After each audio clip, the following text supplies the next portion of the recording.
landscape. All right, let's bring in my brother from Ohio State, a true Buckeye, even though he grew up in Massachusetts. True Buckeye, Bert Breer. And Bert, let me ask you this, off the top, how do you see this Colts coaching search going forward? How do you see this thing playing out? Because it is a little bit of a mess. Because as I pointed out, there's a loophole there that the NFL hasn't accounted for. Yeah, I think that there's and I think the first thing you have to know is that I think Jim Irsay is genuinely enamored of Jeff Saturday. And if you look at the timeline here, he brought him on as an advisor. He had him at training camp a bunch in the summer.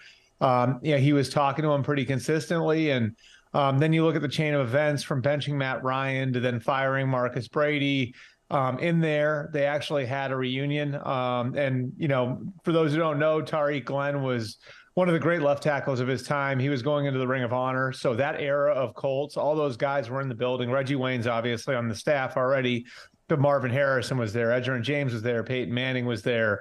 Dwight Freeney was there. And so, I think that part of this was Jim Irsay building up to the point where it was like, I really want to try this. And I think the reason he wanted to do it in the middle of the season was he wanted to do it without making a full commitment to it and saying, let's take this out for a test drive and see what it looks like before we commit to doing a 4 or 5 year deal with him to be our head coach. Now, the flip side of that is what it means for the rest of the people in the building. And Michael, as you know, an NFL player doesn't care what your 3-year plan is. An NFL player's career could end tomorrow. So an NFL player is always going to be thinking to himself, what does this mean for me today? And if there's the prospect of the whole thing turning into a dumpster fire, that could have a material effect on his career. So that's what it means for the individual players. And then for the assistant coaches, it's the same thing. Your boss gets fired. Obviously, for you, your family, you don't know where you're going to be living in 3 months. And so there's a lot on the line for a lot of people here that ties back to this experiment. And that's where I think that there was a lot of the concern over what this was going to look like and how it was going to play out. I think Jim Irsay's rooting for this to work. I think he'd like to hire Jeff Saturday as his full-time coach. Maybe it means Peyton Manning coming back into the organization next year. But either way, I think he'd like to see this work, and he'd like to see Jeff Saturday get the sort of response from the rest of the coaching staff, from the players that he got that first week through the rest of the year. And we'll see whether or not it works out. But certainly there are a lot of eyebrows raised over this. There's no question about it. And I think it's totally fair. It's going to be a fascinating experiment because we've seen this sort of thing work in baseball and basketball before. I think there's always been a perception like football, being a head coach in football is too complicated for it to work. We'll see what happens. But I can certainly understand where if you're a guy who's put 15, 20, 25 years into your career and climbing the ladder, to see something like this is like Lucy taking the football away, Right. Yeah, it really is. And I've talked with African-American coaches about this before. Going into job, what do you do when you go into a job situation knowing that the job is going to someone else? Yeah. And most of the time, those coaches say, I go anyway because that experience is good for me. I'll use it as an opportunity to grow as a coach, as an interviewer, just to see how another organization runs, get my name and face in front of this owner face to face. Which is having your name in a cycle. You know what I mean? I think a lot of those guys. One guy who didn't do that though. Once my name you know is who circulated. Didn't do it? Huh? Yeah. Huh? Go ahead. One guy didn't do that. His name is Brian Flores. Brian Flores stopped it. Mm-hmm. He stopped a different kind of cycle. Right. And let's see what happens with him. I mean, thank God. And is it coincidence? Not really, that the Steelers hired him, because if he's not hired by the Steelers, I'm wondering if he's got an assistant coaching job anywhere in the NFL. The kind of the franchise that really promoted and set the foundations for what the Rooney Rule should be and should have been, they bring in Brian Flores. And so will he be in the cycle? Will he be up for another head coaching job, or will other franchises look at him and say, nope? I think it's going to be hard for him. I think it's going to be hard for him. Yep. Like I do. Because I just think I think what's going to happen, Michael, and look, one of the things that's going to be interesting about this hiring cycle, if you look at it, the qualified names are all on defense. They really are. Like, if you want to look at the names that have been, it's circulated before that, like, are guys who are really well respected, because there's been such a heavy emphasis on hiring offensive coaches over the last few years, you're sort of scratching a little bit for offensive coaches like Shane Steichen in Philly and Ken Dorsey in Buffalo. And then you look at the names on the defensive side, right? And I can run through them. Dan Quinn, Raheem Morris, Jonathan Gannon, D'Amico Ryans, Patrick Graham, Ija Roevero has done a great job his first year there in Denver, Wink Martindale in New York. So I think that part of the problem that Flores is going to face, and this sucks because I think he's a really good coach, but part of the problem he's going to face is, it's like, is Brian Flores that much better? Would he be that much better a hire than D'Amico Ryans or Jonathan Gannon from Philly? Or like, because there are too many guys now like that are in that it's a backlog of defensive coaches. And so I think too often what happens in these situations is the same thing that happens with players. You know what I mean? Like, if there's anything extra you're bringing with you, it's like, no, I'll take the guy over here where, I'm not going to have to go through some of that. And again, that's unfortunate because I think what Flores is doing is really important. You know what I mean? But I've seen it too often in all my years covering the league where it's just, if all things are equal, teams more often than not are going to take the path of least resistance. Bert, will one of those head coaching jobs be available in Las Vegas, or is Mark Davis going to say, nope, not paying John Gruden and Josh McDaniels not the coach? I don't think it's about money, Michael. Like, I think he really does genuinely want to give him some runway. Now, that doesn't mean he's not responsible for what's happened. And I think the biggest mistake that they've made, him and Dave Ziegler, there, is probably misjudging the roster. I think that they felt like they were close. And if you look at it, like, their strategy was almost identical to what the Vikings did, with a new general manager in Kwesi Adofo-Mensah, a new head coach in Kevin O'Connell. Minnesota, the same way Vegas did, doubled down on their core and said, this isn't broken. And the Vikings did it by paying some guys who were already there and really investing in some guys who were already there. The Raiders did it by bringing in a couple 30-somethings and Devontae Adams and Chandler Jones, who are great players, but you're not signing those guys because you think you're going to be good 2 years from now. You're signing those guys because you think you're ready to win right now. And so, I think that they felt like, we can win with our offense. Like, Josh thought, like, as an offensive coach with Derek Carr and with Devontae Adams and Hunter Renfrow and Darren Waller and Josh Jacobs, like, he could score enough where they could mask some of their flaws on defense and really highlight those pass rushers and win games. And, unfortunately for them, I think they misjudged a few different things in that roster. And now it's going to take a little bit more time to dig themselves out of it. I think Mark Davis is going to give them that time. And I think that's a fair thing to do if you're Mark Davis, if you're looking for stability in your organization. But I certainly think you have to hold the guys who went in there accountable for, at the very least, maybe misjudging where the roster was. The next to last question I have for you, I was going to ask you about the entire NFC East, but I'm not going to do that. I'm going to focus on Philadelphia because I want to know what Howie Roseman is doing. The salary cap just keeps expanding for him, keeps expanding. He keeps adding draft picks. He's got plenty of draft picks. He's got a whole vault of draft picks for now, for the future, 5 years, like whatever.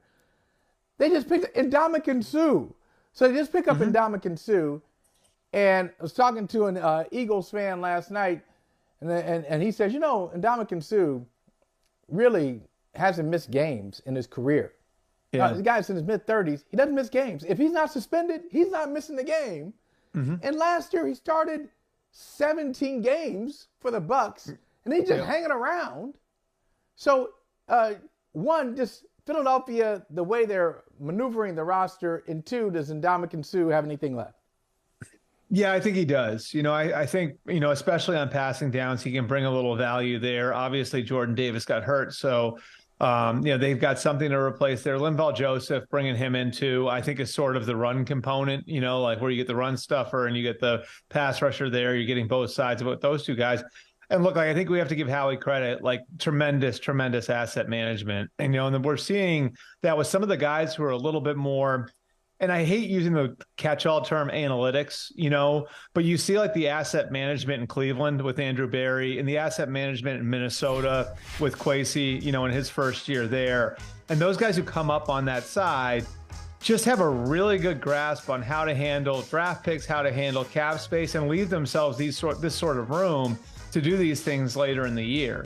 And so, I think this is sort of the lesson you can take is like your roster can be, a thing that evolves over 365 days, and Howie really has put the team in position to do that because they've got a lot of guys on their roster on rookie contracts who are draft picks. They've got a lot of draft picks coming up. So if a guy's going to walk, you've got the capacity to replace him.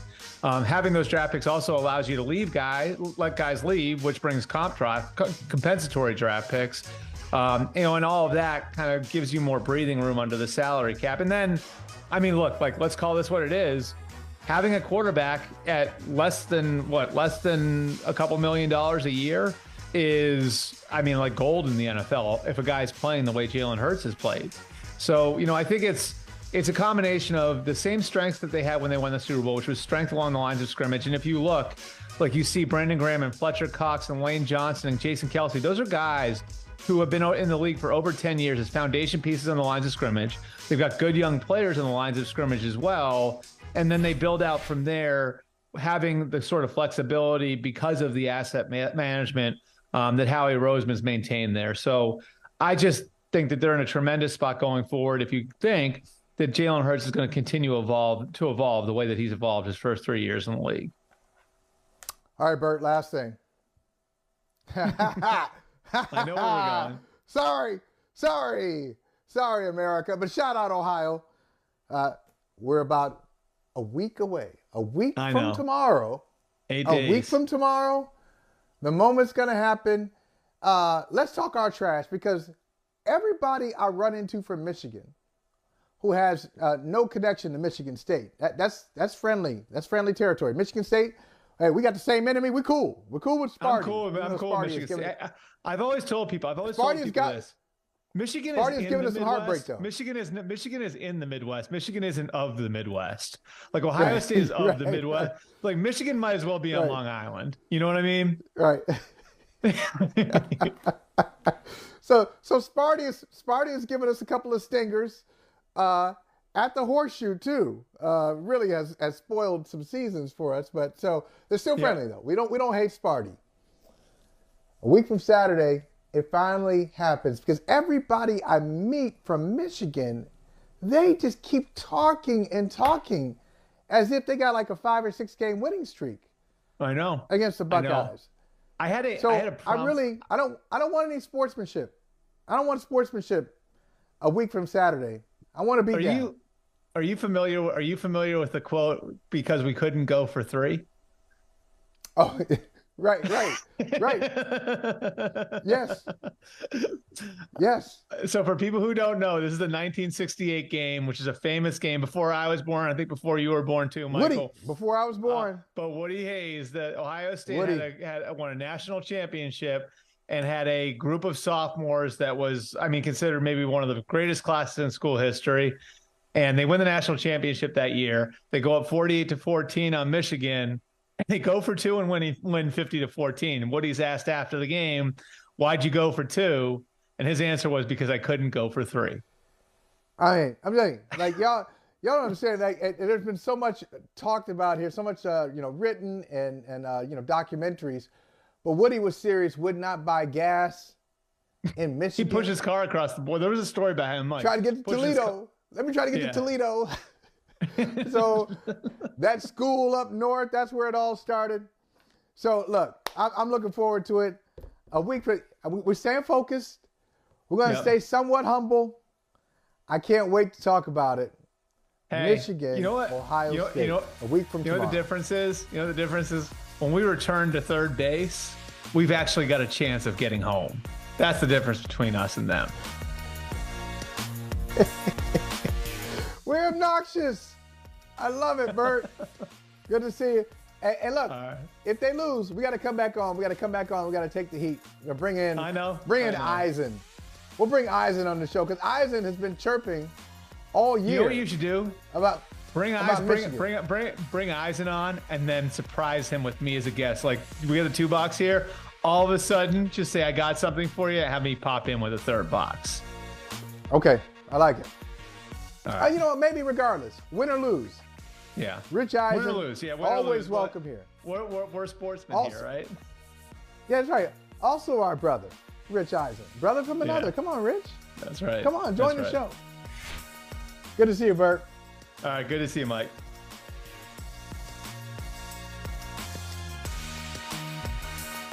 Hey, thanks for watching Brother from Another on YouTube. Make sure you hit subscribe before you leave, and be sure to watch us 3 to 5 p.m. Eastern Time on Peacock. Appreciate you.